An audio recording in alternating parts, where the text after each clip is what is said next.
We're going to end the class on something that is an incredibly useful tool for data scientists, so-called permutation tests.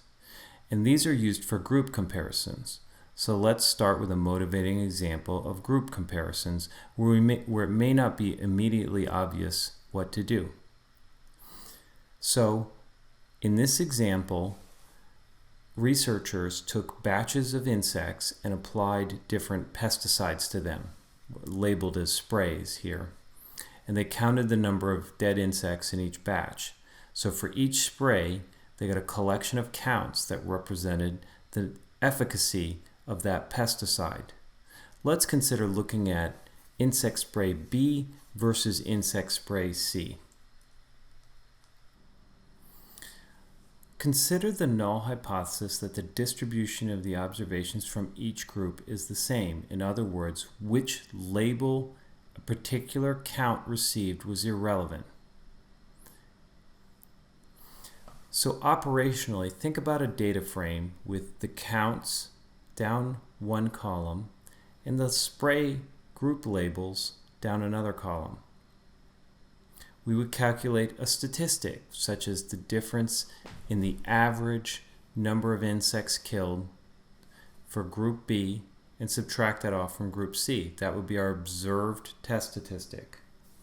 Now consider permuting the group labels, just taking that vector of labels and permuting it, for example, with just the command sample in R, which if you give a vector with no arguments, the command sample just randomly permutes the entries. Then you could recalculate the statistic for each permutation. You could use any statistic you'd like. For example, it could be the mean difference in counts between the two groups. It could be the geometric means, or even a t-statistic. You can use a t-statistic and not compare it with the t-null distribution. You could compare it to a permutation-based null distribution.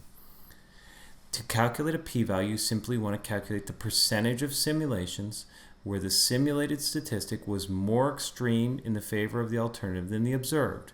So more extreme in the difference of means settings would be having a greater difference in the means towards the direction of the alternative. This will yield a permutation-based p-value. Let's go through an example, and I think it'll be much. I'm not going to dwell too much on this slide, but I just want to say that permutation tests are very powerful, and so much so that they keep being reinvented in different settings. For example, the rank sum test, a famous test in statistics, is a permutation test where you've replaced your data in some fashion by ranks rather than the original raw values. Fisher's exact test, which you might have heard of, is exactly a permutation-based test where simply our data type is binary and there's a specific test statistic you're using. If you use the raw data, then you're just doing an ordinary permutation test. I would also add that there's a separate entity called randomization test when you explicitly had randomization, your group labels were randomized. For example, in our insect spray test, batches might have had sprays randomized to them, so it might be considered a randomization test.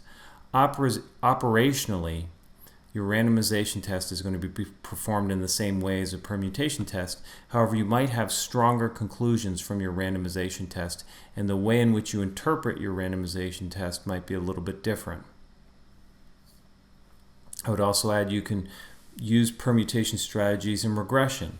So you just simply permute a regressor, and this is a different way to get a null distribution than using the normal distributions that we'll cover in our regression class as the next part of the specialization. And permutation tests work very well in multivariate settings because you can calculate sort of maximum statistics that control family-wise error rates. We're not going to go over too much of any of this. We simply want you to be able to go through a simple permutation test, get the ideas, so later on you can build on top of this foundation.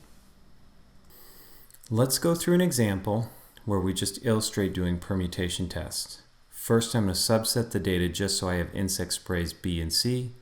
My Y is going to be my outcome, the count of dead insects. My group is just going to be group labels, or spray in this case, pesticide in this case. So Y element 1 received is the count of dead insects for insect spray, element 1 of the vector group. And the same thing for element 2 of y and element 2 of group. In other words, my y and my group vectors are perfectly lined up. So my test statistic is just the average difference, the mean, the average number of dead insects from group B minus the average number of dead insects in group C, averaged over batches. My actual observed statistic is just my test stat applied to my outcome and group. Here the two are lined up correctly. Now I'm going to break that lineup by permuting. So now when I apply my test statistic, I'm going to give it my y, but my group label's permuted. So I'm doing sample group, which permutes my group labels. And I'm going to do that 10,000 times to get 10,000 test statistics where I have broken any association between y and group by permuting my group labels. This is under the null hypothesis that my group label is unrelated to my outcome. This means that the 13.25 is the difference in the average count of dead insects for B minus dead insects for C, so in excess of 13 dead insects on average killed per batch for B versus C. Let's now calculate the percentage of our permuted test statistics that are larger or more extreme in favor of the alternative than our observed statistic. And it turns out in this data set we get 0.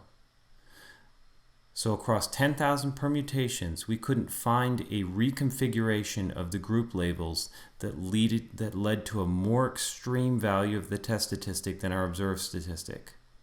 Or more formally, the p-value is very small, close to 0, and so we reject the null hypothesis for any reasonable level of alpha. I would note the p-value is not exactly 0 because we can think of at least one permutation that is as big as our observed statistic, namely the permutation that gives us back our original data. This is kind of a minor point because we're going to do thousands and thousands of simulations, and whether or not we add that one in or not is kind of irrelevant when we compare our p-value to any normal critical value like 5%. Here I'm showing the null distribution generated by our permutations. Basically, this is serving the same role that our t-distribution or standard z distribution does in hypothesis testing, where we're willing to assume that either the data is normal or we're appealing to the central limit theorem.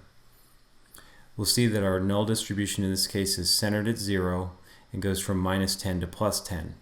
So the fact that we see a -10 means that when we permuted group labels, we saw test statistics as low as -10. What I put here as a vertical line is the observed statistic, and you'll see it's way far out in the tail of our null distribution, suggesting that likely the null distribution is not the correct true distribution and that B really is very different from C. I think we can just see that from the histogram, but now we can quantify it with a p-value and we can perform a formal hypothesis test.